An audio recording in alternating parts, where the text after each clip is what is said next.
Buenas, hoy nos encontramos con el economista Gerson Moreno, el cual le vamos a hacer una entrevista sobre el tema que es la dolarización informal y la desigualdad social, donde el enfoque va a ser analizar cómo el uso generalizado del dólar sin una política formal de acompañamiento ha creado una doble economía que beneficia a ciertos sectores y excluye a grandes grupos que siguen percibiendo ingresos en bolívares. Entonces, mi primera pregunta sería la siguiente. Estimaciones como las de Ecoanalítica indican que más del 70% de las transacciones comerciales en Venezuela se realizan en moneda extranjera. Más allá de las transacciones, ¿cómo esta predominancia del dólar ha reconfigurado la estructura productiva del país? Ok, gracias Carla por la entrevista. Mira, lo primero que hay que preguntar es por qué. ¿Ok? ¿Por qué usamos el dólar a nivel transaccional? Chévere. Esa sería, yo creo que la base de muchas explicaciones de esto. Esto se da básicamente por una necesidad de estabilidad en el signo monetario. ¿Okay? Una de las características que tiene todas las monedas o el dinero como tal para considerarse unidad de intercambio es su estabilidad en el tiempo. ¿Okay? Que tú puedas adquirir la misma cantidad de bienes o una cantidad de bienes similares durante el tiempo. Esto no ha sido la característica que ha acompañado al Bolívar durante prácticamente su existencia después de el 18 de febrero de 1983. ¿Por qué soy tan específico con esa fecha? Porque esa fecha fue decretado lo que se conoce comúnmente el Viernes Negro venezolano, que fue en que se separó o se hizo ese primer control cambiario fuerte, en que se perdió la conversión del bolívar con respecto al dólar a 4.30, de 4.30 del anterior, ¿no? Antes de las reconversiones. ¿Okay? Entonces, a partir de ese momento, el signo monetario venezolano, el bolívar, ha sufrido cualquier cantidad de variaciones en el tiempo.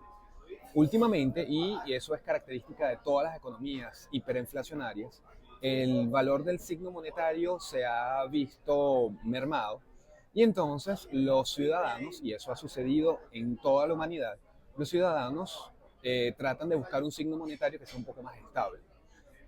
Dado todo este preámbulo, es que los venezolanos hemos estado utilizando el dólar principalmente por su valor comercial y por su liquidez que existe dentro del mercado como unidad de intercambio para darle cierta estabilidad a esos intercambios comerciales que se establecen. ¿Okay? Entonces, más bien el tema de la dolarización o el bimetalismo que existe dentro de la economía venezolana es una respuesta a una situación dada.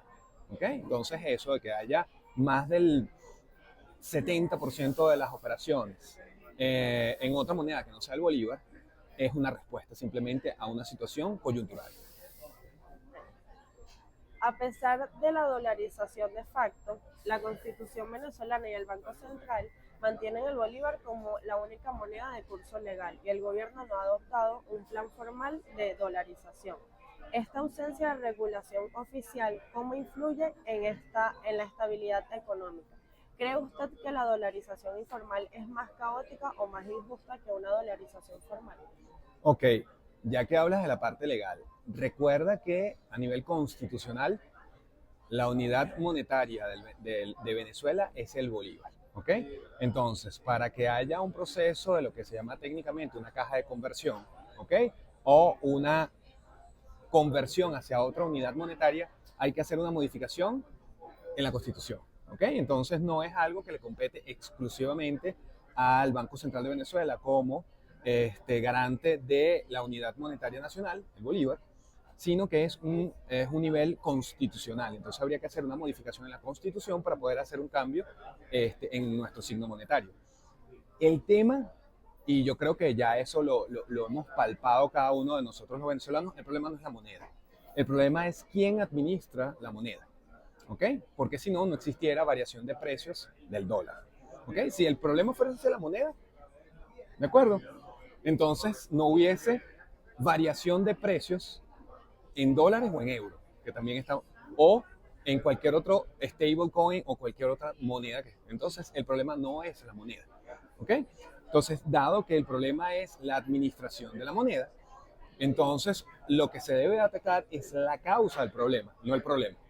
Entonces, aquí lo que tiene que haber es unas políticas monetarias, unas políticas fiscales, una política cambiaria, que sea toda coherente, que forme parte de todo un plan, ¿ok? Que esté mancomunado, que esté coordinado entre los diferentes hacedores de política, cambiaria, monetaria y fiscal, para que ese signo monetario se mantenga estable durante el tiempo y no haya la necesidad de recurrir a borrar esos ceros, que son las reconversiones, o irse a lo que se conoce técnicamente como una caja de conversión, irnos a otro signo monetario. Que normalmente en la práctica lo que ha sucedido es que esas cajas de conversión o esa irse a una unidad monetaria, está bien, hay cierta estabilidad de precio, pero se pierde el poder de utilizar la tasa de interés como precio del dinero y la tasa de interés como regulador o como hacedor de política monetaria. Es decir, yo cuando quiero incentivar a que la gente pida prestado, bajo las tasas de interés, ¿ok? Y le pongo el dinero barato a la gente.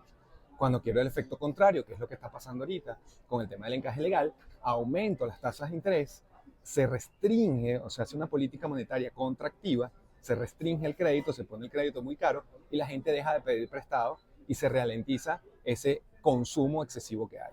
Entonces, cuando se pierde esa autonomía de hacedores de política monetaria, se pierde esta posibilidad que tiene la economía, que tiene el país para poder hacerlo. Ok. Entonces, según la encuesta nacional de condiciones de vida, la pobreza extrema se mantiene en niveles muy altos, afectando principalmente a aquellos cuyos ingresos dependen directamente del Estado. Considerando que el salario mínimo sigue siendo un monto simbólico en bolívares, podemos afirmar que el Estado, al pagar una moneda no funcional, es principal generador de exclusión y desigualdad en este esquema de doble economía. Sí, regularmente lo que sucede en estos casos, y no solamente desde la economía venezolana, es que las poblaciones con menores recursos son las más vulnerables o las más dependientes a las decisiones de política económica que haga el gobierno. ¿Ok? Y bueno, esto es un esquema global. Esto no es solamente se circunscribe a Venezuela. Venezuela porque, bueno, hay un tema de precariedad y dependencia del Estado que no es exclusivo de este gobierno. El tema está en que este gobierno lo ha incrementado. ¿Por qué? Porque las fuentes de ingresos o las fuentes de trabajo de manera privada se han restringido en gran proporción. ¿Okay? Entonces el sector privado, que debería ser el principal empleador, no lo está haciendo. Lo está haciendo el Estado. Entonces mucha gente está viviendo de esos subsidios directos, de ese sueldo, porque el principal empleador de Venezuela es el sector público. Entonces los sueldos de los empleados públicos, la verdad es que no es un sueldo para vivir. ¿Ok? Entonces lo que hace esa dependencia los hace más vulnerables. Al hacerlos más vulnerables, estas variaciones o este empleo de monedas diferentes a las que se paga el sueldo original, aumenta e incrementa muchísimo más esa dependencia, incrementa más la vulnerabilidad que pueda tener este tipo de personas y los pone en una situación de mucho más, de, lo vamos a ponerlo, está desprotegido, ¿okay? En términos sociales y los pone en vulnerabilidad socioeconómica, ¿okay? Porque digamos que hay una economía, bien estás nombrando la estadística, un 70%, más del 70% de las operaciones se hacen en otra moneda diferente al bolívar. Entonces, como esa persona, si por ejemplo gana son 100 unidades monetarias, 100 bolívares, y tiene que gastar el 70% de 100 bolívares, que no es en bolívares, sino en otra moneda, entonces eso lo pone en una situación muy vulnerable. Entonces la vulnerabilidad que hay en cuanto al uso de otra moneda diferente al bolívar o otra moneda diferente a la unidad en la que se recibe el pago, wow, es muy, o sea, es muy, muy, muy, eh, ¿cómo decirte? Es muy, pone en una situación de excesiva dependencia a esa persona. O sea, lo margina a un poco más de lo que puede estar. Ojo, sin hablar de marginalidad como un término despectivo, ¿no? Sino marginalidad en el tema de que no está dentro del círculo social principal. ¿De acuerdo? Chévere. Los precios de bienes y servicios, alquiler, electrodomésticos, repuestos, se cotizan casi universalmente a la tasa de cambio del BCB o al mercado paralelo, siendo inaccesibles para el grueso de la población que cobra en bolívares. Si el bolívar ha perdido sus funciones como unidad de cuenta y reserva de valor, ¿qué mecanismos de supervivencia o qué estrategias financieras están obligadas a adoptar los venezolanos con ingresos en bolívares para afrontar el alto costo de la vida en dólares? Mira, lo principal es diversificar los ingresos. ¿Ok? Tenemos que obligatoriamente en esta situación, si no lo hemos entendido, si no lo hemos captado del todo, o si la gente no se ha terminado de dar cuenta, la única manera es diversificar las fuentes de ingresos. Yo soy de la opinión de que a nivel de política económica, ha sido uno de los mejores momentos en que el Estado ha tenido la oportunidad de reducir su tamaño, ¿ok? Porque, salvo, no sé, no te puedo hablar de porcentajes, pero la proporción es muy pequeña de los que dependen exclusivamente del ingreso que tienen como empleado público. Y dependen del empleado público gracias a posiciones que lo ponen a ellos de que puedan hacer algún cobro adicional por el servicio del cual prestan. ¿Ok? Entonces, su sueldo, digamos, o su fuente principal de ingresos de este tipo de personas es estar en el sitio donde pueden hacer algún tipo de uso mal habido de su cargo para tener algún ingreso adicional. ¿Ok? Entonces, esto lo pone a ellos en una situación. Entonces, yo lo que comento es que es el mejor momento porque el Estado puede reducir su tamaño, ¿ok? Porque la mayoría de los empleados públicos no dependen del Estado, ¿ok? Su fuente principal está afuera, resolviendo de manera informal su sueldo. ¿Okay? Entonces esto, digamos que es un paliativo que a nivel de política sirve. El tema está en que, bueno, la dependencia del Estado, el bono o llamémoslo mala costumbre, que hay muchos de esos sectores que están acostumbrados a que, mira, no hago nada y por eso me pagan.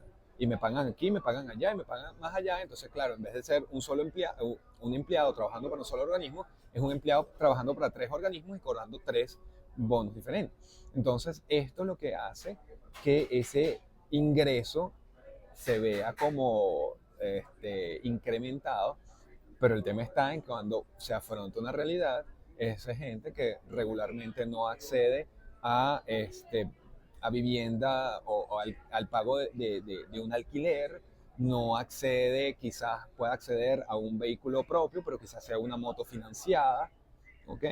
No tiene posibilidad seguramente de hacer algún tipo de viaje, de disfrutar más allá de lo que pueda ser un café o una salida de fin de semana. O sea, vive muy restringido en muchísimas cosas, dado que no puede o no ha podido resolver ese tema de ese tercer ingreso o ese cuarto ingreso. Entonces, esto es lo principal, o digamos, la primera respuesta que puede haber ante esta situación, diversificar las fuentes de ingreso.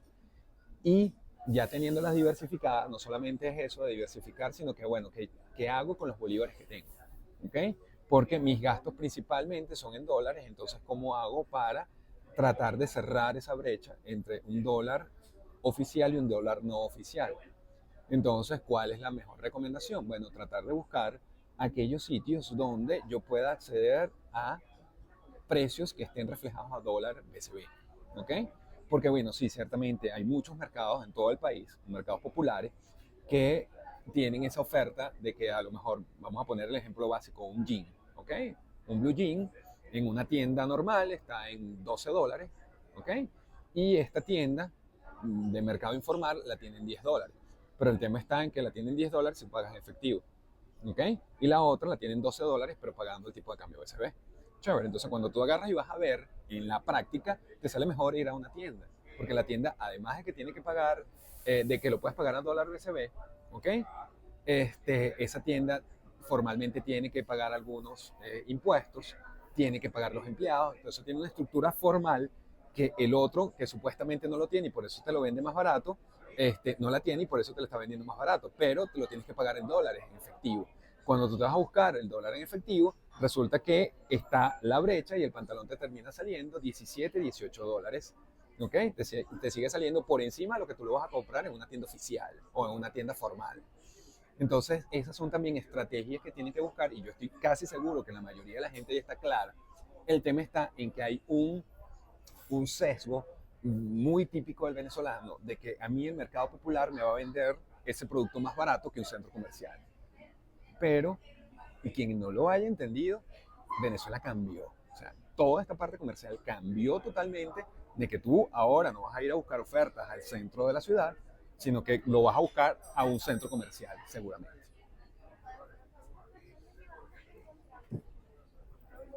Se observa una creciente tendencia a la migración interna o la búsqueda de empleos en la economía dolarizada, servicios, delivery, lo que deja vacantes críticas en sectores de bolívares como salud o educación. Podríamos estar presenciando una fuga de talento interna donde los profesionales abandonan áreas vitales para poder dolarizar sus ingresos. ¿Cuál es el costo social a largo plazo de este éxodo laboral por la moneda? Bueno, por la moneda no es solamente, ¿ok? Son por condiciones que lo estábamos hablando antes de empezar a grabar, que aquí tienen que haber más explicaciones del lado socioeconómico, ¿ok? De un sociólogo o un psicólogo social más que de un economista. Lo que pasa es que, bueno, la economía tiende mucho a trabajar eso por ser una ciencia social, ¿ok? Pero entonces, eso es lo que buscan más que todos o sea, que buscan las personas. Y al final termina siendo subempleado, ¿ok?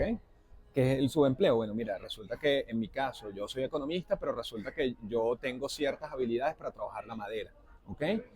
Y resulta que suelo ganar un poco más trabajando la madera que como profesional en la economía, ¿ok? Porque, bueno, me llaman y yo hago, no sé, un arreglo de madera, hago un gabinete, algo así, y lo cobro en dólares, ¿ok? Entonces ahí justamente estoy reduciendo esa brecha que existe entre el empleo formal mío ejerciendo mi profesión y el empleo informal o subempleo ejerciendo un oficio, porque al final la carpintería o la ebanistería, como tú lo quieras ver, es un oficio, ¿ok?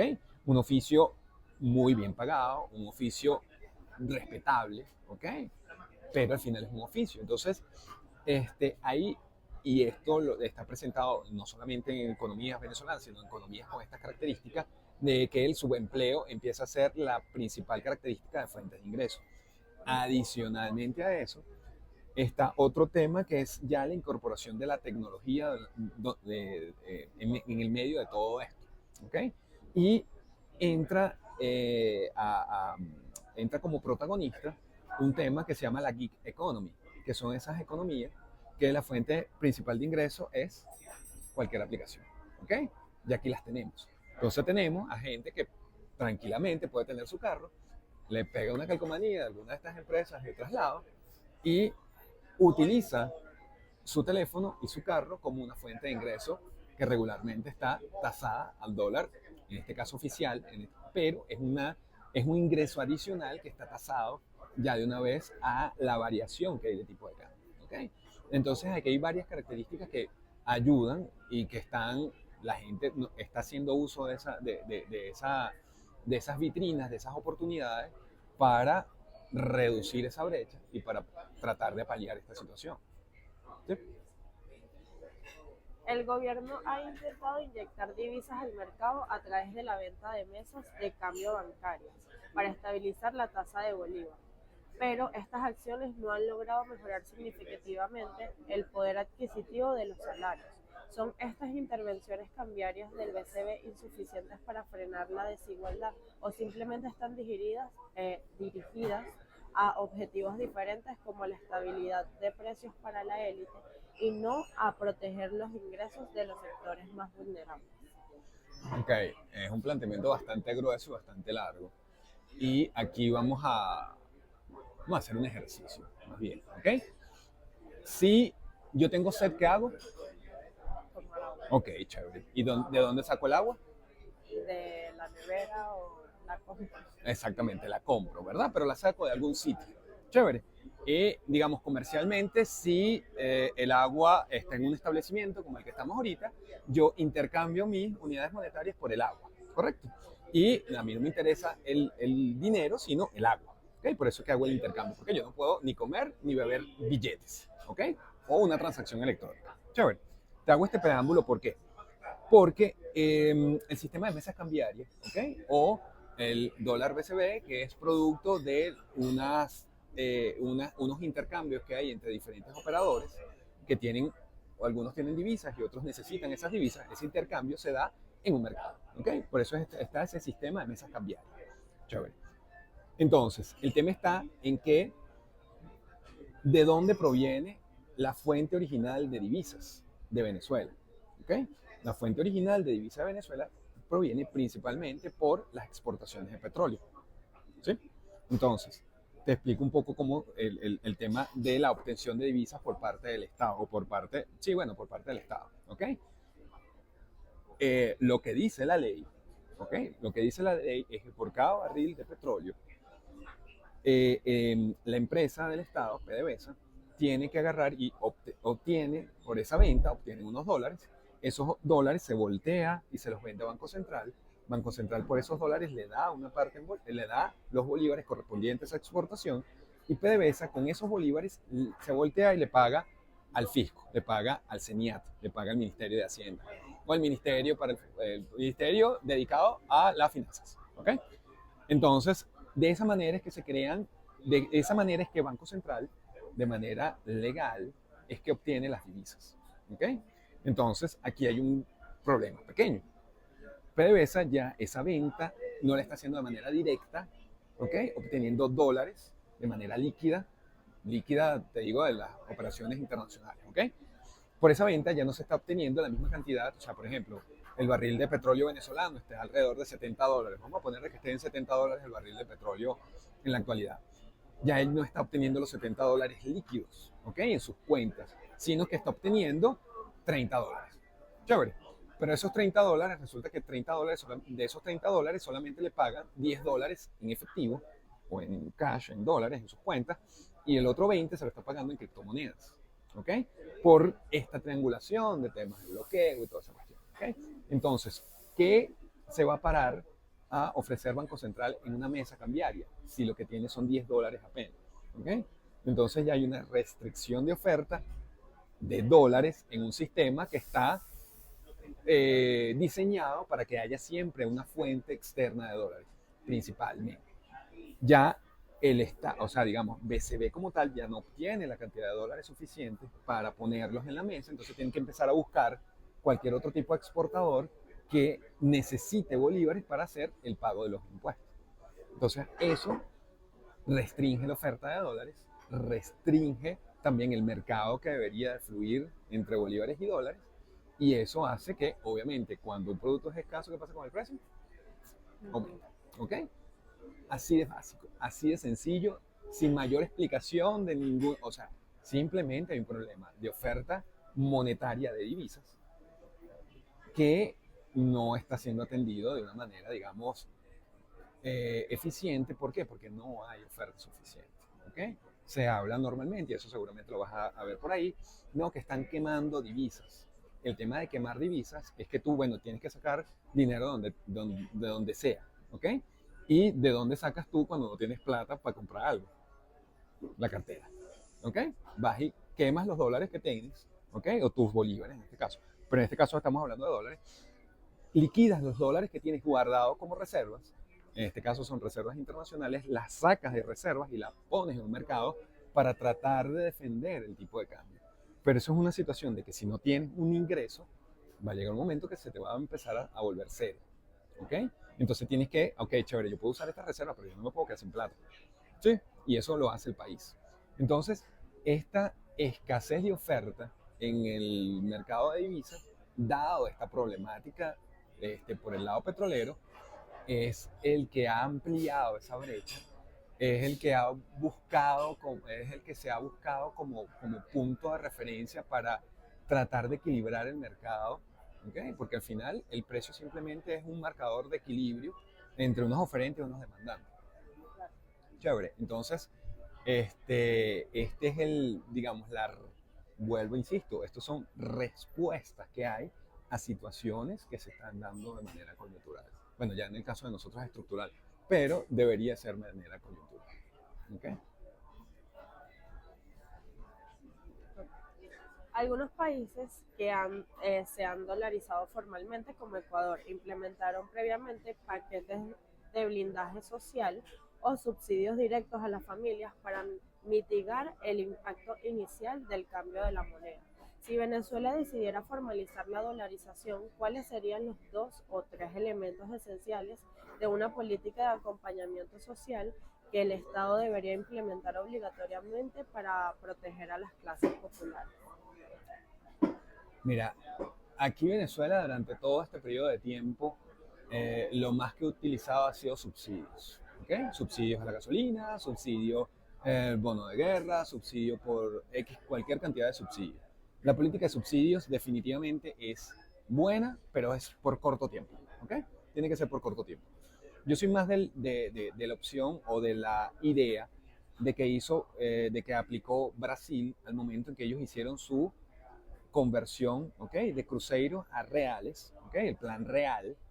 Uno de los primeros basamentos al plan real era muy básico, era simplemente quitarle el componente inercial a la inflación que había en Brasil, ¿okay?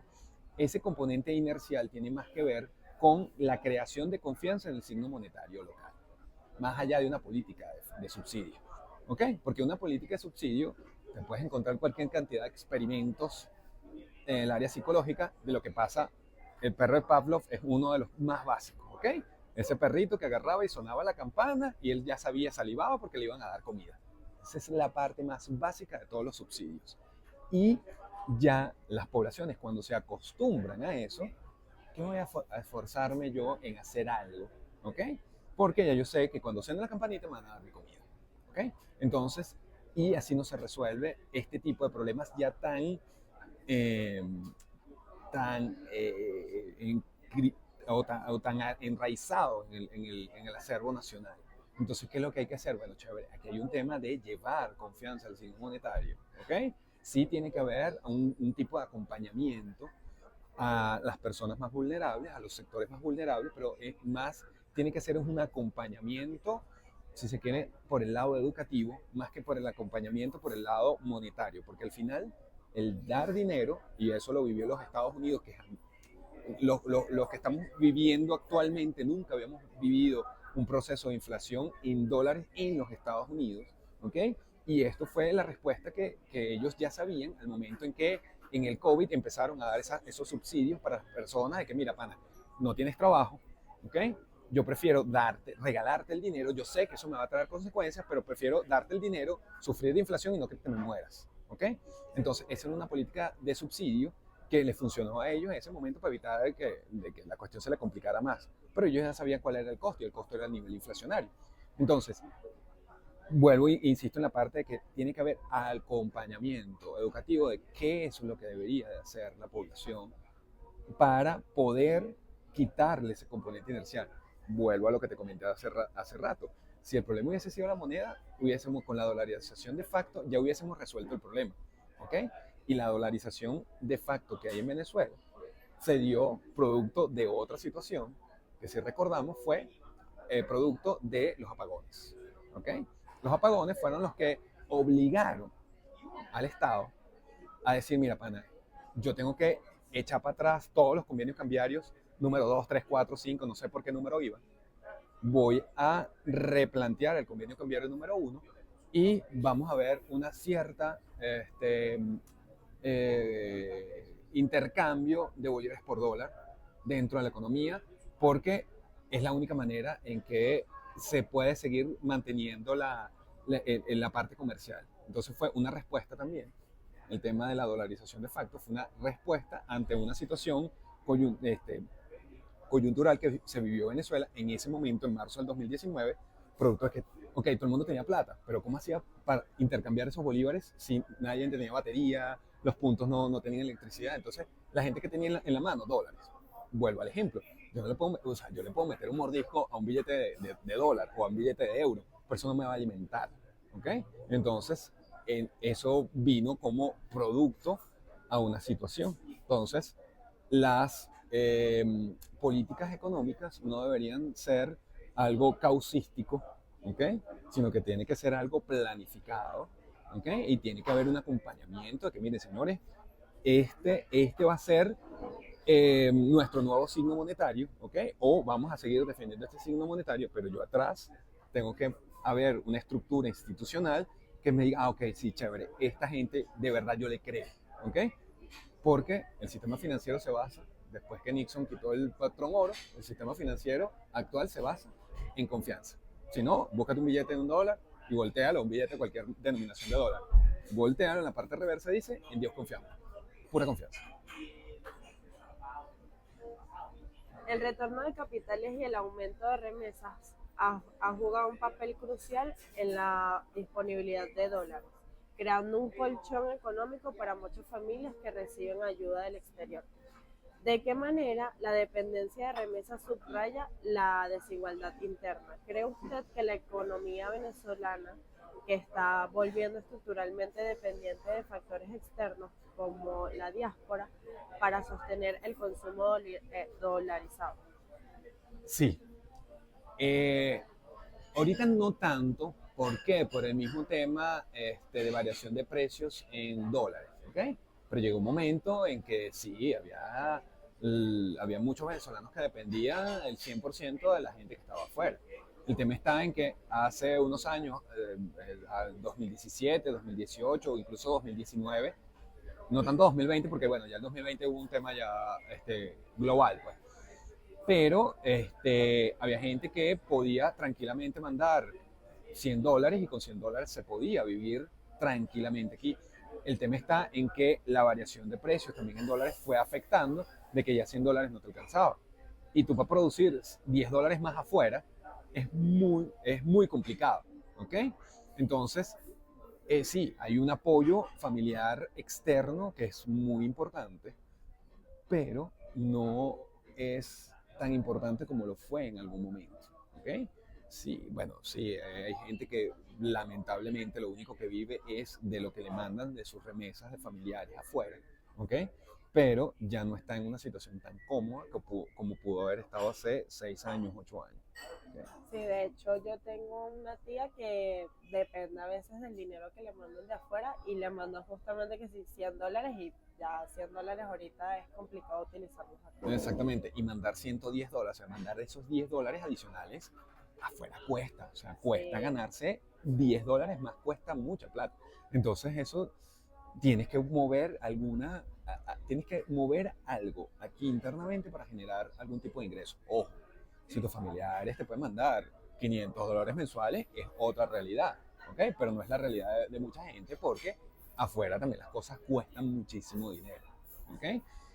Y técnicamente, y aquí voy con el tecnicismo, técnicamente no son, la mayoría de las operaciones no son remesas, hablando de manera técnica. ¿Por qué?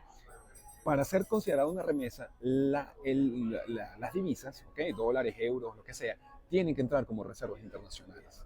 Y en la mayoría de los casos no entran como reservas internacionales. Entonces es simplemente una transferencia de no residentes y transferencias de residentes. Es decir, en el caso de tu familiar, agarran y seguramente le hacen una transferencia a esa persona de los euros o de los dólares a otra persona en su misma economía, y aquí internamente una persona X le hace la transferencia a tu tía. ¿Okay? Entonces lo que hay son transferencias entre no residentes y residentes, digamos, hablando técnicamente, porque no hay, el tema de remesas es cuando de repente, qué sé yo, lo mandan por Western Union, ¿ok? Cuando mandan por Western Union la plata, ahí sí entra dentro de reservas internacionales y técnicamente sí es una remesa. ¿Qué es lo que sucede en países de Centroamérica? Nicaragua, El Salvador, Costa Rica, bueno, Costa Rica no tanto, pero sí Nicaragua, El Salvador, Guatemala. Esas economías viven de las remesas familiares principalmente, porque entran dentro de reservas internacionales, hablando técnicamente, ¿no? Sí, sí, claro. No, de hecho a veces pasa con mi tía que lo que usted dice, mi tío a veces le completa agregándole dinero y a él le llega el dinero que sí por Cel y él lo que hace es se lo da en dólares para que ella sepa como que mira, aquí tienes dólares porque en bolívares ella tampoco entiende. Porque como es una señora mayor, a veces se le dificulta a veces utilizar lo que es la tarjeta y todo eso. Y eso es otra cosa, no sé si lo tienes dentro de tu lista. Hay un tema de incorporación de información de acuerdo al grado etario. Para ponértelo más sencillo, las personas mayores la mayoría están vueltas un 8, ¿ok? Hablándolo en muy coloquial, porque, ajá, ¿esto cuánto me cuesta? Ah, bueno, son tantos bolívares. Entonces, Ajá, ¿y eso en dólares cuánto es? No, es tanto. No, pero es que está muy caro. No es que está caro, sino que es la conversión en bolívares.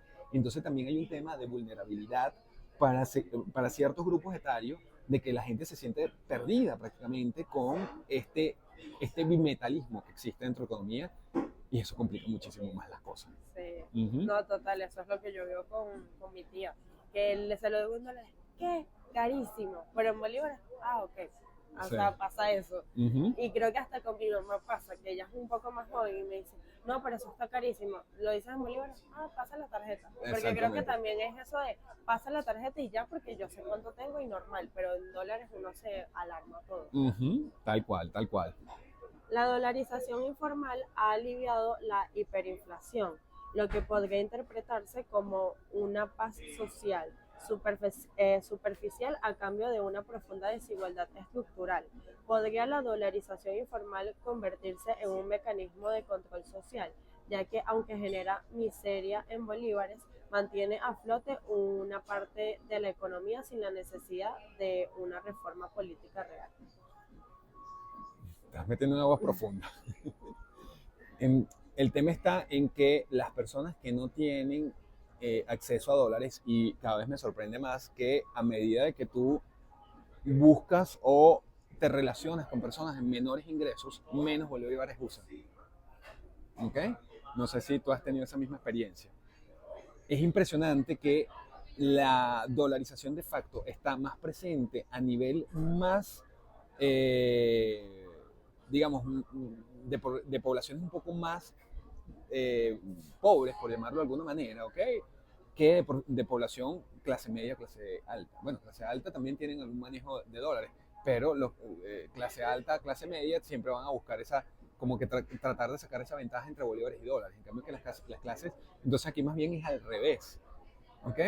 Esta vorágine de cambiaria y esta pérdida de valor del bolívar está haciendo de que las poblaciones menos favorecidas estén utilizando más el dólar como unidad de intercambio.